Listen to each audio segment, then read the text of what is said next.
Slash y su esposa invitaron a Justin Bieber a un bar nudista cuando el canadiense aún era menor de edad. I wasn't really looking forward to going to dinner and doing that whole thing. So we said, how about the missus and I take you to a titty bar? El famoso guitarrista no tenía idea del fenómeno juvenil ni de las masas que movía, pero por una fortuita coincidencia se cruzó con él en Australia para vivir algo que nunca olvidará. When you were in Australia, you remember being there? Yeah. When you were in Australia, you got in trouble for tweeting Justin Bieber. Like this whole thing blew up. It was like innocuous, right? Well, okay. I mean, I wasn't really hip to the whole Justin Bieber phenomenon. So we're flying. No, I mean, hey, at the time, I just wasn't really that hip to it. Anyway, so we were flying, and my wife and my kids and I are flying to Australia to do some press. And we get to the airport, and it was like the Beatles had just arrived, and I was like, I don't think this is for me. I mean, all things considered, I appreciate it and everything, but anyway, it turns out that Justin had just flown in previous. Right? Yeah. So they decided, well, Slash is coming, we'll hang out. Anyway, and so we went to the hotel and we unpacked, and then we went to this carnival place, and all of a sudden I get this tweet from Justin Bieber saying, we'd like to go to dinner. And I was like, and I mean, I've heard of him, but I just didn't. And then within 15 minutes, like 200,000 kids started tweeting me. And it blew out my phone. So it took the battery out. It killed your battery. And so you got to, for me, I'm just going, what the hell is happening here? And did you tweet him back? Lo que sucedería a continuación es digno de película cómica. Y es que claro, Justin nunca hubiese esperado una propuesta así.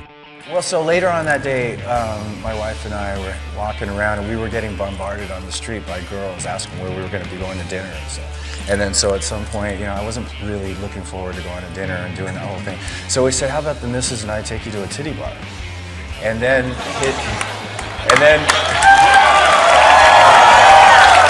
they serve food there?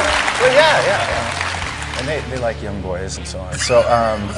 And so his assistant tweeted me back saying that, well, he goes to bed early and his mom's his chaperone, so I don't think that's going to be appropriate.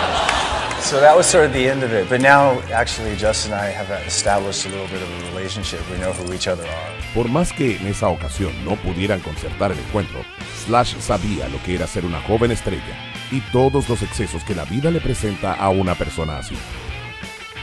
And when he turns 18, is the offer still good? All things considered, when he turns 18, I don't know. He's on his own. Because if he isn't doing it now, I don't want to be around when he turns 18 and realizes it's legal. Yeah. When I was 16, if I had the amount of trim that he potentially could, they'd have to put me away. But can I go with you?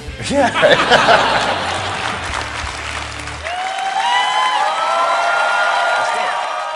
Lo cierto es que Slash había pasado por eso mismo cuando era joven y tenía claro lo que podía vivir Justin una vez que cumpliera la mayoría de edad. Y es que claro, pese a que él no lo vivió tan joven, sí fue parte de una de las bandas de rock más importantes de la historia y se enfrentó cara a cara con los excesos. So Slash, I mean, you did it all as a rock star, and I've discussed it with you before, but I think for the benefit of this interview, I just want to, you've been clean, 6 years now? Almost 7. Before that moment came, and you were leading this crazy life, this sort of archetypal rock star life, was it fun? Because so many people come out of it and go, oh, it was terrible, I wish I'd never done it. No, I don't have any regrets about any of it, and it was a lot of fun. And I think a lot of that whole sort of lifestyle, that freedom of being able to do whatever you want to do and have a good time however you want to do is all great. But it catches up with you at some point. You don't see it coming. There's an invisible line that you cross where it becomes the massive addiction thing, physical and emotional, and you become a slave to that. Eso muchas veces puede destruir la carrera de los artistas y los ejemplos de estos son varios. Pero Slash alcanzó a salir antes de que lo atrapara del todo y se convirtiera en un problema del que nunca pudiera salir. What was the thing that got you out of it, personally? Being able to look at it from both sides, not being so out of it that I couldn't get some sort of perspective on it. And it was like enduring the detox thing was something that I didn't want to have to deal with. But, towards the end of it, sort of being very conscious of where I was standing with my music at that point, taking care, because I didn't have the sort of umbrella of Guns N' Roses at that point. So really sort of taking the initiative to get my career under control. Lo cierto es que con los años, Justin Bieber vivió algo parecido. Tal como lo había predecido Slash, el canadiense pasó por un periodo donde las adicciones se lo comieron. There was a time where I was sipping lean, I was popping pills, I was doing Molly, shrooms, everything, and it was just an escape for me. You have all these people around me just kind of hanging on, wanting stuff from me, knowing that I was living this lifestyle that they also wanted to live, drinking, smoking. Lo bueno es que con el tiempo muchos logran salir de esto y pueden contar como una anécdota esos oscuros momentos. Y por malo que sea, es algo que tienen en común muchos artistas, por más diferencias que hayan como entre Justin Bieber y Slash.